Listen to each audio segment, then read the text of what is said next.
You've cried, you've questioned, you've curled up in that place, hurt, confused, and quiet. But I came to speak to the part of you that's still breathing, even if barely. The part of you that knows the fire didn't take everything. The part of you that remembers who you are. The part of you that hears this and feels something start to shake loose. Girl, get up. You don't need to have it all figured out to rise. You don't have to look like what you've been through. You just have to move. Inch by inch, if you must, but move. Shake the dust off your dream. Wipe your face and tell the enemy, you hit me, but you didn't win. You thought your story ended in failure. You thought that betrayal, that breakup, that breakdown was the finish line. But I came to tell you, it was just a chapter, not the conclusion. God didn't bring you this far to leave you lying on the floor of your brokenness. He's still writing. And baby, the comeback is about to be louder than the collapse. You were never meant to stay down. You're a fighter, a builder, a healer, a queen in process. There's glory in your grit, power in your scars, and purpose in your pain. So girl, get up, even if your knees are shaking, even if you've lost everything but your breath, even if you have to walk alone for a while. You're not just surviving, you're about to rise. Pain has a way of feeling permanent when you're in the middle of it. It whispers that this is it. This is your new reality. That happiness was a fluke and peace is out of reach. But what pain doesn't tell you is that it's a season, not a sentence. Pain comes like a storm, fierce and blinding. But even the hardest rains don't last forever. You were never meant to build a house in the middle of your sorrow. You were meant to pass through it, gather what you needed, and keep moving toward the promise. Sometimes we confuse the presence of pain with the absence of purpose. We think that if it hurts, it must be wrong. But pain is a part of becoming. It stretches you. It reveals you. It scrapes off the layers that were never meant to stay on you in the first place. Every tear you cried watered the seed of who you're becoming.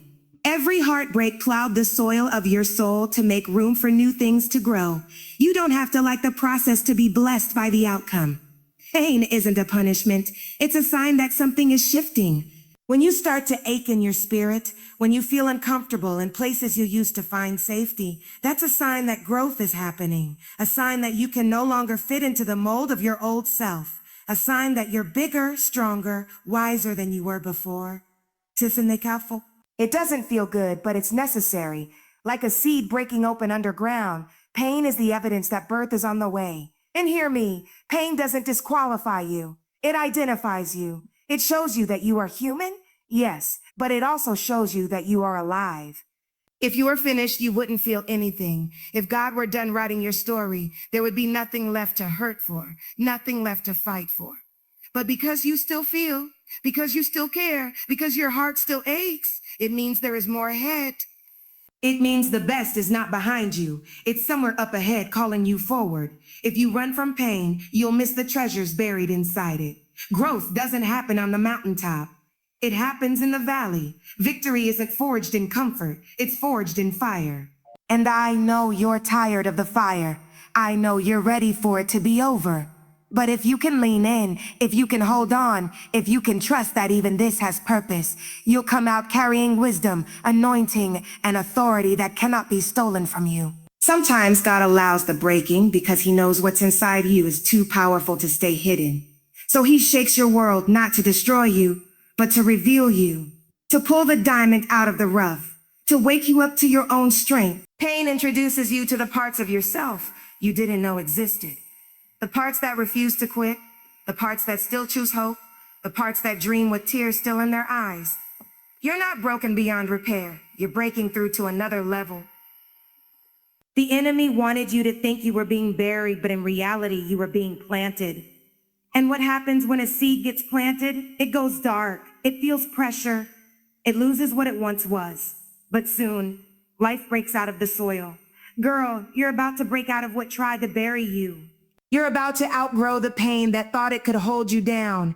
This season of pain isn't your final destination. It's not your forever. It's just the hallway between where you were and where you're called to be. And if you can survive the hallway, if you can hold on through the middle, you'll walk into a destiny bigger than anything you lost, bigger than anything you cried over, bigger than the pain that tried to convince you it was the end. Getting up doesn't always mean you're healed. It doesn't mean you have all the answers. Sometimes getting up just means you decided that the pain no longer gets the final word. It means that even while the wounds are still fresh, even while the tears are still falling, you choose movement over misery. Healing is a journey, but rising is a decision, and you don't have to wait until you feel strong to choose it.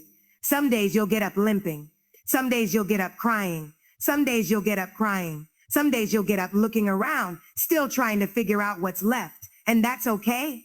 The victory isn't in how pretty your rise looks. The victory is in the fact that you didn't stay down.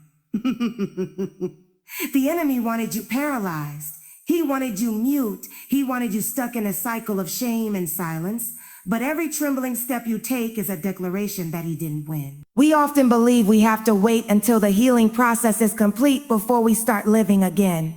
But if you wait until you feel 100% whole, you'll spend your life sitting in the ruins of what happened to you. Healing doesn't happen in isolation.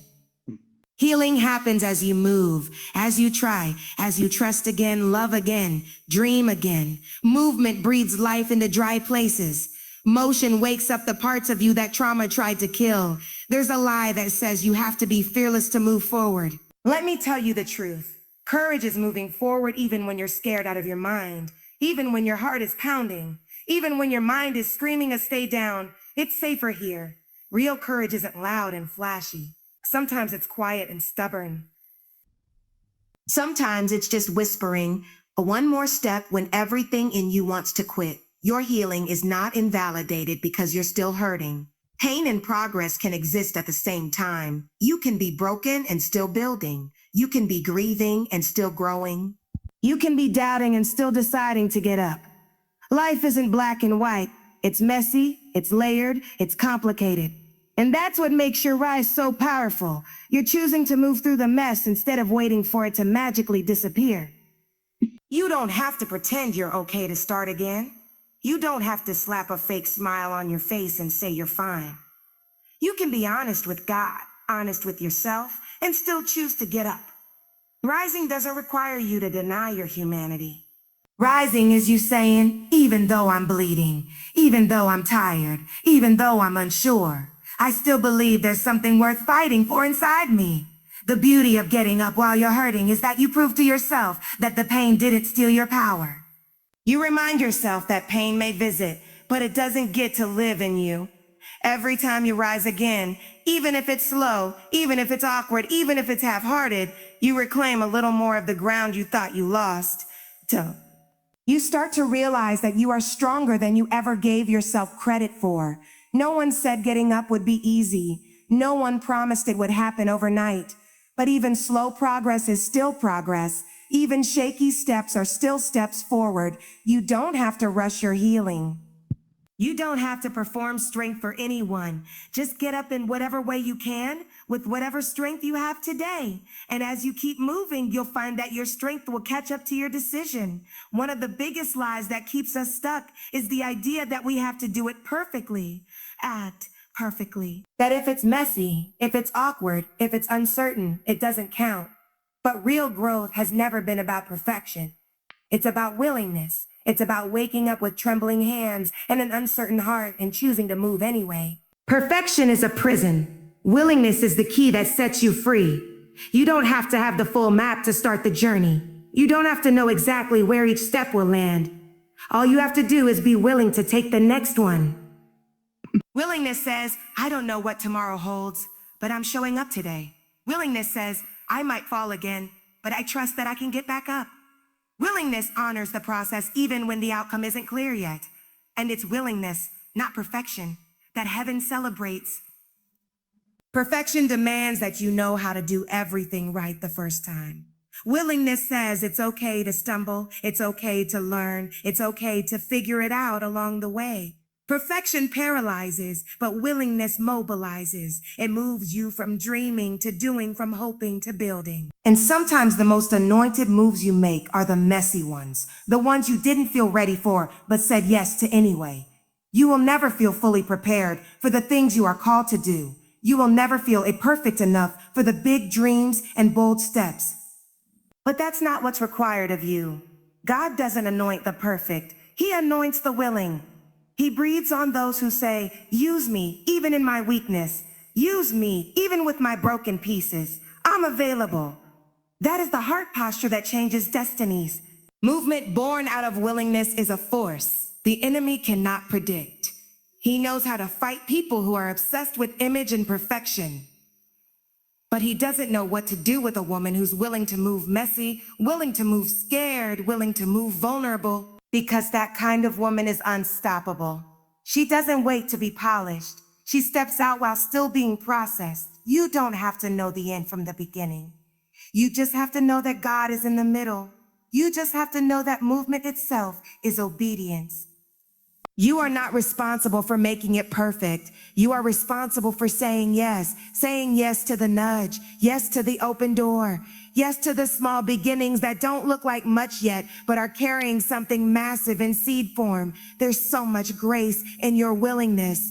Grace to make mistakes, grace to pivot, grace to try again, grace to admit you don't have it all together and still trust that something good is coming out of it. Grace meets you on the move. It doesn't wait for you at the finish line.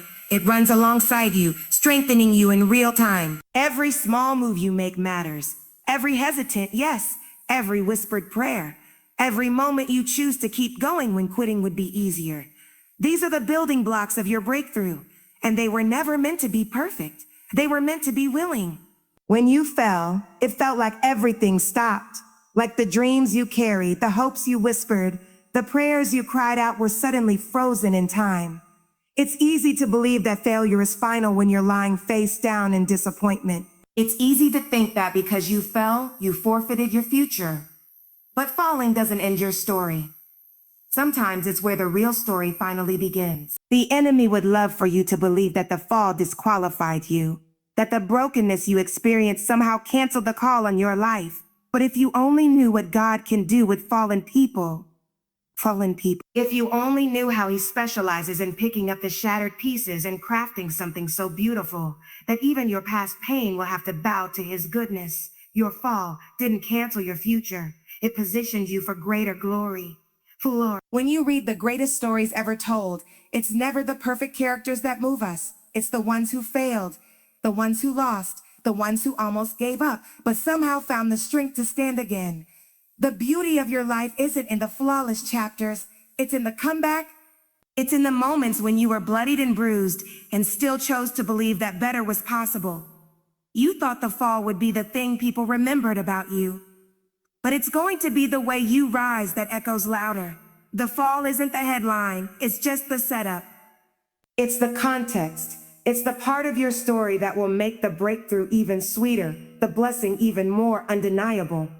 Without the fall, you wouldn't have discovered the kind of strength that doesn't come from easy places. Without the fall, you wouldn't have unlocked the tenacity that's been sitting dormant inside you. Your story didn't lose its power because you fell. If anything, the fall added a depth, a richness, a fire that wasn't there before. It's easy to talk about faith when everything is going right.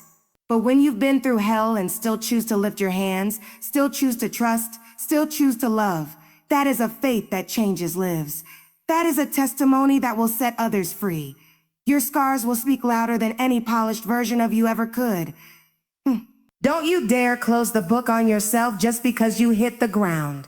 Don't you dare assume that the ink has dried.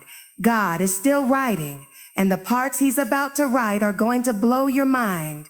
He's the kind of author who can take the messiest plot twist and turn it into a masterpiece. What felt like an ending is about to reveal itself as a new beginning. You are standing in the middle of a divine plot twist. You are not defined by the chapter you fell in. You are defined by the one who holds the pen, the one who knows how to redeem, restore, and resurrect every broken place. The fall might have been shocking to you, but it wasn't a surprise to him. He already wrote redemption into your storyline. He already prepared a way back. And not just a way back to where you were, a way forward into something you never even imagined for yourself. This is just the middle. The tension, the building of momentum, the setting of the stage. The story is far from over, girl. And trust me, it's just getting good.